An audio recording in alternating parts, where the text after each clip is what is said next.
Class 9 exercise 2D। आज हम लोग 2D सॉल्व करेंगे। तो जो एक्सरसाइज 2D है वो हमारा बीजगणितीय व्यंजकों के गुणनखंड पर आधारित है। इसमें हमें बीजगणितीय व्यंजक दिए जाएंगे और उन बीजगणितीय व्यंजकों के गुणनखंड करने। व्यंजक का मतलब हमारा ए से लेकर के जेड तक के जितने भी अक्षर होते हैं तो वो अक्षर अंकों के साथ में लिए जाएंगे। तो इसको सॉल्व करने के लिए हमारा सबसे मेन विधि है कॉमन लेके। तो एक्सरसाइज जो 2D है वो एक्सरसाइज 2D सिर्फ हम कॉमन लेकर के सॉल्व करेंगे।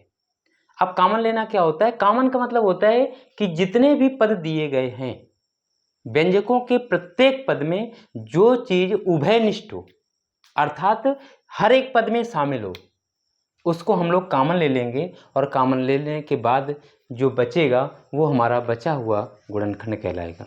तो आइए हम लोग देखते हैं कि एक्सरसाइज कैसे सॉल्व करेंगे। जैसे पहला सवाल 6x - 8y के गुणनखंड है और यहाँ पर ये ऑब्जेक्टिव टाइप क्वेश्चन है, 4 विकल्प दिए गए हैं। तो पहले इसको हम लोग सॉल्व करते हैं। 6x - 8y। अब हम लोग देखते हैं कि इन दोनों पदों में एक पद है 6x दूसरा है 8y। इसमें कॉमन क्या है? तो 2 3 6 2 चौको 8, इसका मतलब दो दोनों में शामिल है। तो हम लोग 2 इसका कॉमन ले लेंगे। कॉमन लेने का मतलब भाग देना भी होता है।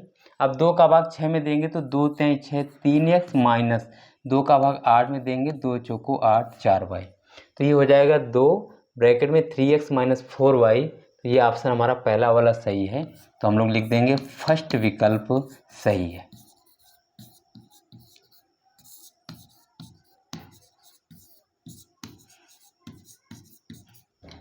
अगला सवाल x³ - x² के गुणनखंड हैं।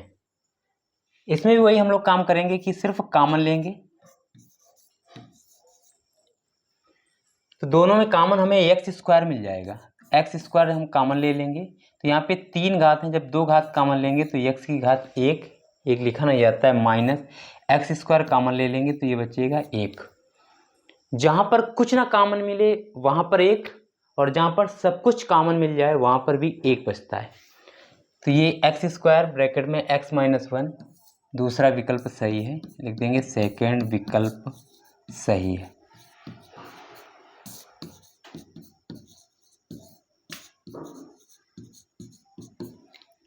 अगला सवाल निम्नलिखित के गुणनखंड कीजिए। हमें गुणनखंड करना है तो गुणनखंड के लिए फिर वही जो भी व्यंजक दिया जाएगा उस व्यंजक में हमें देखना है कि कॉमन क्या है। जो चीज़ कॉमन मिल जाएगी उसको बाहर कर लेंगे, वही इसके गुणनखंड कहलाएंगे। 3x² + 6xy। तो यहाँ पे 3 एकम 3 3 दूना 6 3 कॉमन है। x दोनों में कॉमन मिल जाएगा तो 3x हमने कॉमन ले लिया। तो यहाँ पर x की घात 2 है, 1 कॉमन ले लिया तो x बचेगा प्लस 3 का भाग 6 में दिया 3 दूनी 6 2 x कॉमन ले लिया है तो यहाँ बचेगा y। यही हमारा आंसर। अगला सवाल 7mn - 21 m² n²।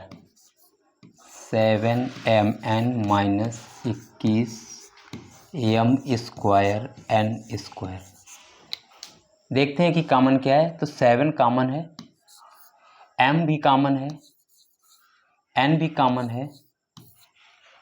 तो अभी हमने बताया था जहाँ सब कुछ कॉमन मिल जाए वहाँ पर भी 1 बचता है, क्योंकि 7 एकम 7 1 यहाँ बचेगा 1 माइनस 7 का भाग 21 में गिन देंगे 7 त्रिका 21।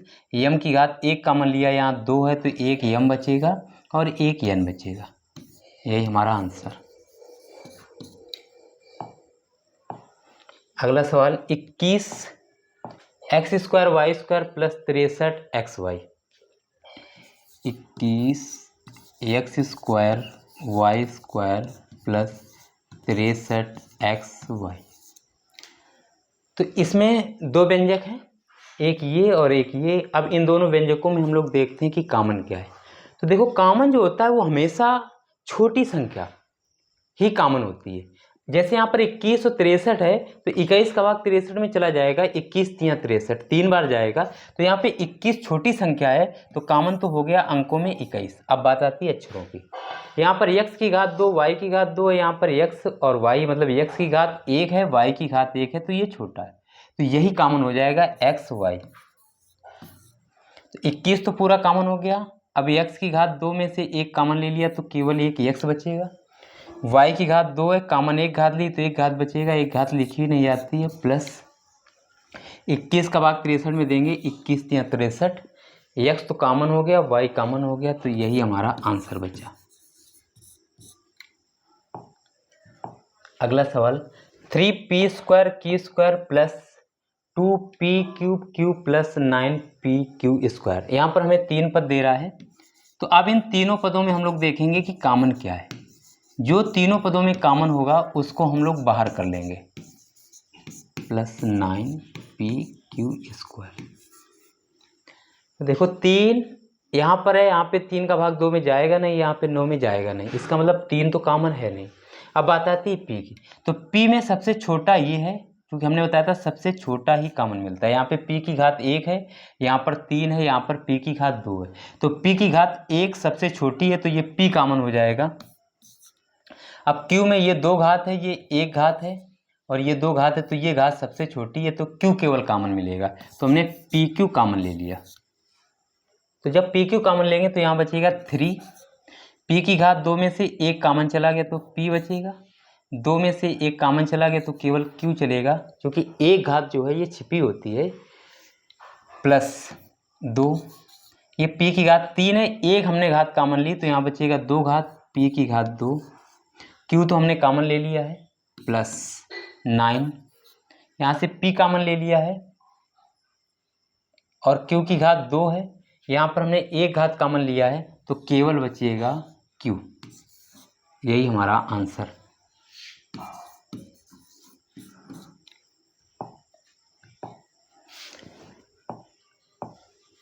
अगला सवाल a² b ब्रैकेट में 1 minus x minus a 1 minus x. तो यहाँ पे हम लोग देखते हैं कि a ये एक घात है और ये a की घात 2 है, तो ये घात छोटी है, तो a कॉमन मिल गया, और 1 माइनस एक्स भी सेम है, ये भी कॉमन मिल जाएगा, तो a इंटू 1 माइनस एक्स हमने कॉमन ले लिया। अब यहाँ पर a की घात 2 में से एक a कॉमन ले लिया तो a बचेगा, b ये तो 1 माइनस एक्स कॉमन ले लिया, माइनस a कॉमन हो गया, 1 माइनस एक्स सब कुछ कॉमन तो 1, यही हमारा आंसर। अगला 8 नंबर सवाल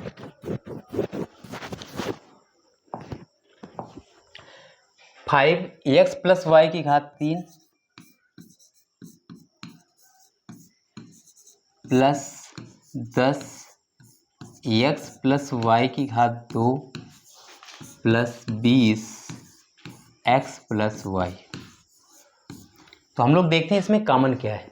तो 5 5 दूनी 10, 5 चौको 20, मीन्स 5 कॉमन है। यहाँ पर x प्लस वाई की घात 3 है, यहाँ पर x प्लस वाई की घात 2, यहाँ पर x प्लस वाई की घात कुछ नहीं, तो 1 मान लेंगे, ये सबसे छोटा घात है, तो यही हमारा कॉमन हो जाएगा x प्लस वाई। तो 5 ब्रैकेट में x प्लस वाई ये हमने कॉमन ले लिया, तो 5 तो कॉमन चला गया, 3 घात में से एक घात कॉमन ले लिया, तो यहाँ बचेगा x प्लस वाई की घात 2 प्लस 5 का भाग 10 में देंगे, 5 दूनी 10, 2 घात में एक घात कॉमन ले लिया, तो केवल बचेगा x प्लस वाई प्लस 5 का भाग 20 में देंगे, 5 चौको 20, और x प्लस वाई तो कॉमन हो गया, यही हमारा आंसर। नेक्स्ट सवाल a³ b³ plus 2a² b² plus a² b की power 4। a³ b³ plus 2a² b² plus a² b की पावर 4। हम लोग देखते हैं इसमें कॉमन क्या है। तो यहाँ पर कोई भी अंक 1 है, यहाँ 2 है, यहाँ 1 है, तो कॉमन नहीं मिल रहा है। अक्षर देखते हैं तो a की घात 3 है, ये a की घात 2 है, ये a की घात 2 है, तो यहाँ पर a की घात 2 ये छोटा है। इसी तरीके से b में चेक करते हैं तो ये b की घात 3 है, ये b की घात 2 है, ये b की घात 4 है, इसका मतलब b की घात 2 ये छोटा है, तो हमें कॉमन मिल जाएगा a की घात 2 b की घात 2। तो ये 3 घात में से 2 घात कॉमन ले लिया तो 1 घात a बचेगा। b की घात 3 है, 2 घात वाला कॉमन लिया तो केवल b की घात 1 बचेगा, प्लस 2 a स्क्वायर भी कॉमन मिल गया, b स्क्वायर भी कॉमन मिल गया, प्लस a की घात 2 तो कॉमन हो गया। ये 4 घात में से हमने 2 घात कॉमन ले लिया तो b की घात 2, यही हमारा आंसर। लास्ट सवाल इसी का, √3a प्लस √9b प्लस √6, हम लोग इसमें कॉमन लेते हैं तो √3 कॉमन मिल जाएगा तो यहाँ पर बचेगा a प्लस 9 में 3 3 का 9 तो ये बचेगा √3b प्लस 6 में से √3 कॉमन लेंगे तो 3 दूनी 6, 2 बचेगा √2, यही हमारा आंसर। तो इस तरीके से प्रश्नावली 2D सॉल्व होती है।